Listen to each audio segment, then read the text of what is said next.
दोस्तों आज की कहानी एक 45 साल की महिला की है जिसका नाम सावित्री होता है। सावित्री की एक बेटी होती है जिसका नाम अंजलि होता है। दोस्तों अंजलि की शादी हो जाती है और वो अपने पति के साथ में बहुत ही ज़्यादा खुश रहती है क्योंकि उसका पति बाहर काम किया करता था। लेकिन एक दिन अंजलि अपने पति के साथ अपनी माँ के घर आती है और जब उसकी माँ देखती है कि मेरी बेटे दामाद मेरे घर पे आए हैं तो बहुत ही ज़्यादा खुश होती है और वो तरह तरह के खानों का इंतजाम करती है। आखिरकार शाम होती है, सब लोग साथ में बैठ के खाना खाते हैं और खाना पीना खाने के बाद में अब सावित्री एक कमरे में जाती है और उनका बिस्तर का इंतजाम करने लगती है। लेकिन अब जब वो बिस्तर कर रही होती है तभी उसका दामाद उसके करीब जाता है, कहता है सासू माँ ये आप क्या कर रही हैं? तब सावित्री कहती है कि मैं तुम्हारे यहाँ पे बिस्तर कर रही हूँ। तो उसका दामाद कहता है सासू माँ हम छत पे सो जाएंगे, आप हमारा नीचे बिस्तर क्यों कर रही हैं? गर्मी भी वैसे बहुत पड़ रही है। अब उसकी सासू माँ कहती नहीं बेटा तुम नीचे सो जाना, अगर लोग तुम्हें देखेंगे छत पे सोते हुए तो न जाने क्या क्या बात बोलेंगे। आखिरकार उसका दामाद अपनी सास की बात मान जाता है, वो नीचे ही लेट जाता है। वो लेट जाता है लेकिन उसे नींद बिल्कुल भी नहीं आती है। जैसे तैसे सुबह होती है, सुबह होने के बाद वो अपनी सासू माँ से कहता है कि सासू माँ हम नीचे नहीं सोएंगे, हमें बिल्कुल भी नींद नहीं आती गर्मी की वजह से, अब हम छत पे ही सोएंगे। अब सावित्री उससे मना नहीं कर पाती। आखिरकार फिर से शाम का खाना-पीना होता है, छत पे सब लोग सोने के लिए लेट जाते हैं। जैसे ही करीब रात के 11 बजते हैं तो उसकी सास सावित्री होती है, वो कड़वे तेल की बोतल को अपने साथ में लेती है छुपाते हुए, अपने बिस्तर पे जाके लेट जाती है, अपने सिरहाने रख के उसे सो जाती है। लेकिन ये सब कुछ उसका दामाद देख रहा होता है कि कड़वे तेल की बोतल मेरी सास क्यों लेकर के आई है। वो तरह-तरह की बात सोचने लगता है, उसके मन में विचार आते हैं, ख़्याल आते हैं, ख़ैर वो अपने विचार को झटकता है और सो जाता है। लेकिन अचानक से उसके दामाद को कुछ ऐसा पता चलता है कि जिसकी वजह से उसके पैरों तले ज़मीन खिसक जाती है। दोस्तों जब आप भी इस कहानी को जानोगे तो आप भी हैरान और परेशान हो जाओगे और उसकी सास उस कड़वे तेल का क्या करती थी, ये सबसे बड़ा सवाल था। तो इस कहानी को जानने के लिए आप वीडियो में अंत तक बने रहिएगा और अभी तक आपने हमारे चैनल को सब्सक्राइब नहीं किया है तो सब्सक्राइब करके वीडियो को लाइक कर दीजिए। आदाब, नमस्कार, सत श्री अकाल, बताते हैं पूरी कहानी को विस्तार से। दोस्तों आज की कहानी एक उड़ीसा के छोटे से गाँव की है जहाँ पे एक परिवार रहा करता था, जिस परिवार में कुल 3 लोग होते हैं, सावित्री, उसकी एक बेटी 5 साल की अंजलि और उसका एक पति। दोस्तों जो सावित्री होती है उसकी उम्र 25 साल के आसपास में होती है, उसकी बेटी 5 साल की होती है। लेकिन अचानक से कुछ ऐसा होता है कि सावित्री की पति की बीमारी के चलते मौत हो जाती है। दोस्तों उसे एक ऐसी बीमारी लगी थी, उसका बहुत ज़्यादा इलाज कराया था लेकिन डॉक्टरों ने जवाब दे दिया था कि तुम्हारे पति का बचना अब मुश्किल है। दोस्तों अब जो सावित्री होती है भरी जवानी में विधवा हो जाती है, उसकी 5 साल की एक बेटी होती है, उनका कारोबार भी अच्छा खासा हो जाता है। लेकिन पति के ना रहने के बाद वो कैसे अपने कारोबार को संभालती, कैसे क्या करती, जैसे तैसे करके वो खुद को संभालती है, सर्वाइव करती है। दोस्तों अब अंजलि का वो स्कूल में एडमिशन करा देती है, अच्छे से उसकी पढ़ाई लिखाई करवाती है। धीरे धीरे समय बीतता है, वक्त बीतता है। जो अंजलि होती है करीब 21 साल की हो जाती है। 20-21 साल की होने के बाद में अब अंजलि को लगता है, अंजलि की माँ को लगता है कि मैं अंजलि की शादी करा देना चाहती हूँ, तो शादी के लायक हो चुकी है। अब जो सावित्री होती है पड़ोस के गाँव में एक रिश्ता तलाश करती है, तो रिश्ता तलाश करने के बाद वो अंजलि की शादी करा देती है। जो अंजलि का पति होता है वो बाहर काम किया करता था, प्राइवेट कंपनी में जॉब किया करता था, वो ज़्यादातर बाहर ही रहा करता था। लेकिन अंजलि जो होती है अपने पति के साथ में बहुत ही ज़्यादा खुश होती है। अब समय बीतता है, धीरे धीरे ऐसा होता है कि अंजलि कहती है अपने पति से कि चलो गर्मी भी आ चुकी है और गर्मी की छुट्टी मनाने के लिए अपनी माँ के घर पे चलते हैं, करीब 1 हफ्ते हम वहाँ पे रुकेंगे और वापस आ जाएंगे। तो उसका पति अपनी पत्नी की बात यानी अंजलि की बात मान जाता है और वो भी अपनी सासू माँ के घर आ जाता है। लेकिन जब सावित्री देखती है कि मेरी बेटे दामाद घर आए हैं तो बहुत ही ज़्यादा खुश होती है। तरह तरह के खानों का वो इंतजाम करके सब लोग शाम का खाना पीना खाते हैं। खाना पीना खाने के बाद में वो जो उसकी सास होती है वो कमरे में जाती है, उसका बिस्तर करने लगती है अपने दामाद का। लेकिन उसका जो दामाद होता है मना करता है कि यहाँ पे हमारा बिस्तर मत करिए, हम छत पे सो जाएंगे। लेकिन उसकी दामाद सास कहती है नहीं बेटा आप नीचे ही सो जाओ, अगर आप छत पे सोओगे ना जाने लोग क्या क्या बात करेंगे। अब जो दामाद होता है अपनी सास की बात मान जाता है, नीचे सो जाता है, लेकिन उसे गर्मी की वजह से नींद नहीं आती है।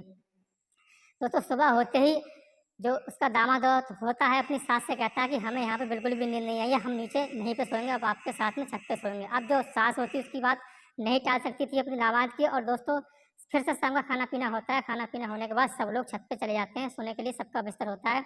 और जो उसका दामाद होता है सबसे पहले खाना पीना खाता है, हाथ पैर धो करके अपनी चारपाई पे जा करके लेट जाता है। अब उसकी माँ बेटी बाद में आती है, लेकिन बेटी उसके बाद पहले चली जाती है, सबसे बाद में सास आती है और अपने हाथ में कड़वे तेल की बोतल के लाती है और अपनी छुपाते हुए दूसरे हाथ में अपने बिस्तर पे जाके लेट जाती है। लेकिन सब कुछ उसका दामाद ये देख रहा होता है कि उसकी सास इस कड़वे तेल की बोतल को क्यों लाई है। वो देख रहा होता है, सोच रहा होता है।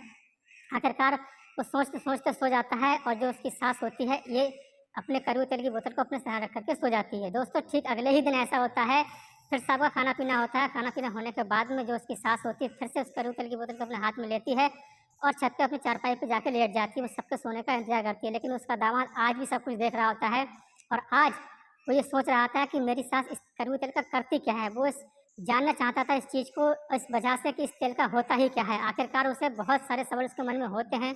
वो बार-बार यही सोच रहा था, करवटें बदल रहा था, उसको नींद नहीं आती है। वो सोचते-सोचते ऐसे ही जाग रहा था, लेकिन अचानक से उसकी सासू माँ उठती है और उस कड़वे तेल की बोतल को उठाती है, छत पे उतरती है दबे पैर और घर के बाहर निकलती है, सुनसान जगह पे जाती है, पेड़ के नीचे जा कर के बैठ जाती है। और दोस्तों, जो उसका दामाद होता है वो देख रहा होता है, वो भी उसके पीछे से जाता है, लेकिन वो उसके पास नहीं जाता, कुछ फासले से वहाँ पे वो रुक जाता है और वो ये देखने की कोशिश करता है कि मेरी सास जो है इस कड़वे तेल के साथ में यहाँ जंगल में आके क्या करने वाली है। वो ये देख ही रहा होता है, तभी अचानक से एक व्यक्ति आता है जो उसकी सास की उम्र का होता है, करीब 40-45 साल उम्र उसकी होती है और करीब 40-45 साल उम्र उसकी होती है। दोस्तों, अब कुछ ही देर में वो आदमी उसके पास आता है, कुछ उनमें बातचीत होती है, बातचीत होने के बाद में दोस्तों उनके बीच में अब जो भी होते हैं, संबंध बनने लगते हैं और जो उसका दामाद होता है वो सब कुछ देख रहा होता है। जब वो इस तरीके से अपनी सास की करतूत देखता है तो उसके पैरों तले ज़मीन खिसक जाती है, लेकिन वो ये नहीं जान पाया था कि उस कड़वे तेल का क्या हुआ था। दोस्तों, उसका जो दामाद होता है चुपचाप उल्टे पैर वापस आता है, छत पे आके लेट जाता है, सो जाता है। अगला दिन होता है, अगली सुबह होती है, उसका दामाद ऐसे रिएक्ट करता है जैसे मानो उसे कुछ पता ही ना हो, जैसे उसने कुछ देखा ही ना हो। दोस्तों, अब फिर से शाम होती है, सब लोग शाम का खाना-पीना खाते हैं, खाना-पीना खाने के बाद में फिर छत पे सोने के लिए आते हैं, उसके साथ रोज़ की तरह उस कड़वे तेल की बोतल के हाथ में लेती है और अपनी चारपाई पे जाके लेट जाती है। लेकिन आज जो उसका दामाद होता है वो ये सोचता है कि मैं हर हाल में इस राज से पर्दा उठा करके रहूँगा कि मेरी सास इस कड़वे तेल के साथ में क्या करती है और उस आदमी के साथ में इस कड़वे तेल को क्यों ले जाती है। दोस्तों, आखिरकार फिर से ठीक उसी समय करीब रात के 11 या साढ़े 11 बज रहे होंगे, उसकी सास चुपचाप छत से उतरती है, पैर दबा करके उसी आदमी के पास में पहुँच जाती है, उसी पेड़ के नीचे।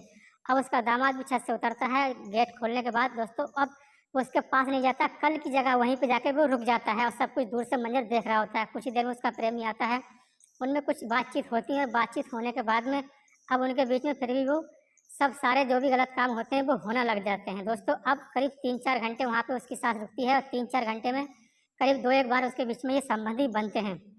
लेकिन जो इसका दामाद होता है सब कुछ देख रहा होता है।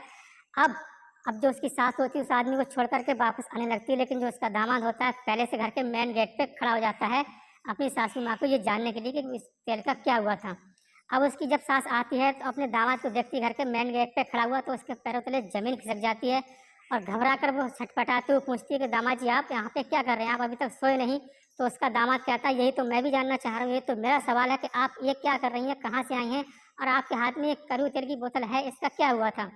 तो उसकी सास कहती है, बेटा अंजलि से ना मेरी मतलब बहुत ही ज़्यादा बदनामी हो जाएगी। तो उसका दामाद कहता है, आंटी जी मैं नहीं बताऊँगा, किसी को भी नहीं बताऊँगा, लेकिन इस तेल का क्या हुआ था? तभी उसकी सास कहती है, देखो बेटा तुम तो जानती हो जो आपके ससुर हैं, जब अंजलि 5 साल की थी तो मुझे छोड़ कर के वो चले गए थे और मैं भरी जवानी में विधवा हो गई थी। तब इसी आदमी ने मेरी बहुत ज़्यादा मदद की थी।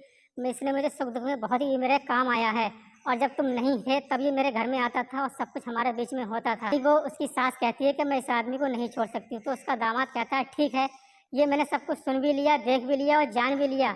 लेकिन मेरे कहने का मतलब ये है कि आपने इस कड़वे तेल का क्या किया था उस आदमी के पास में जा कर के?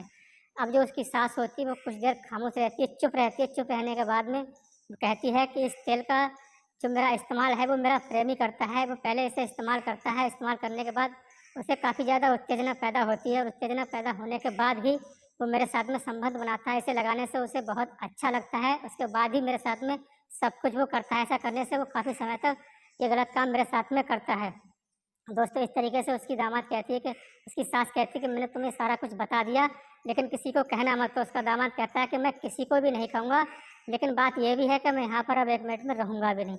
आखिरकार सुबह होती है, सुबह होने के बाद जो उसका दामाद होता है अपनी पत्नी से कहता है कि चुपचाप यहाँ से अपने कपड़े पैक करो और यहाँ से अपने घर के लिए चलते हैं। तो अंजलि कहती है, क्या हुआ अचानक से आप कैसे जाने की बात कर रहे हो? आप तो 1 हफ्ते रुकने वाले थे। तो उसका पति कहता है कि 1 हफ्ते रुकने वाले थे, लेकिन अभी तो 4-5 दिन हुए, लेकिन फिलहाल यहाँ से आप ज़्यादा सवाल जवाब मत करो और यहाँ से चुपचाप अपने घर के लिए चलते हैं। दोस्तों, आखिरकार उसके बेटी दामाद वहाँ से चले जाते हैं। अब जो इसकी सास होती है वो देख रही होती है। जब इसके बेटी दामाद यहाँ से जाते हैं तो उसे बहुत ही ज़्यादा सदमा लगता है, उसे अपनी गलती का एहसास होता है और वो सोचती है कि काश अगर मैं ऐसा नहीं करती तो मेरे बेटी दामाद मुझे इस तरीके से छोड़ कर के नहीं जाते। दोस्तों, अब